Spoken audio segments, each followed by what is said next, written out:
இதன் மைய கருத்து ஆலயம் மீண்டும் கட்டப்படுதல். எழுதப்பட்ட காலம் கிமு 520.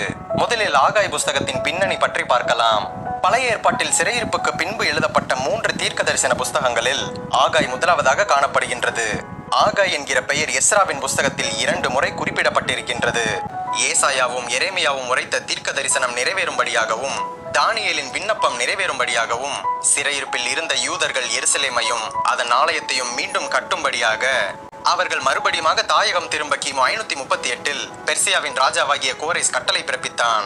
அவ்வாறு எருசலேமுக்கு திரும்பிய முதல் கூட்டத்தார் கிமு 536 மிகுந்த உற்சாகத்துடனும் எதிர்பார்ப்புடன் ஆலயத்தின் அஸ்திபாரத்தை போட்டார்கள்.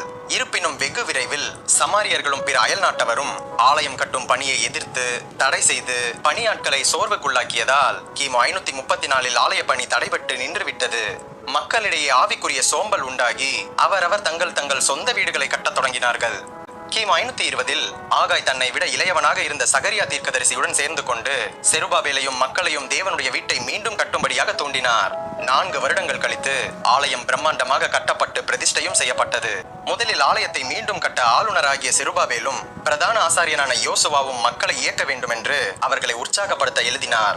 இரண்டாவதாக ஆலய பணி மீண்டும் அர்ப்பணிப்போடும் தேவ ஆசீர்வாதத்தோடும் தொடங்கப்பட்ட போது மக்கள் தங்கள் வாழ்க்கையையும் விருப்பங்களையும் சீர்படுத்தும்படி அவர்களை ஊக்கப்படுத்தவும் வேண்டியதாக இருந்தது.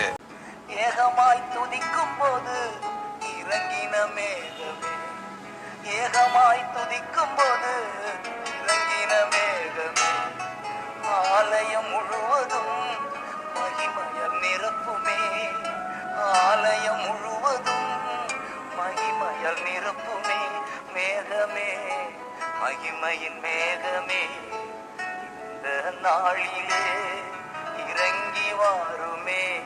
மகனே மகளே, மறுபடியும் நான் உன்னை கட்டி வைப்பேன்.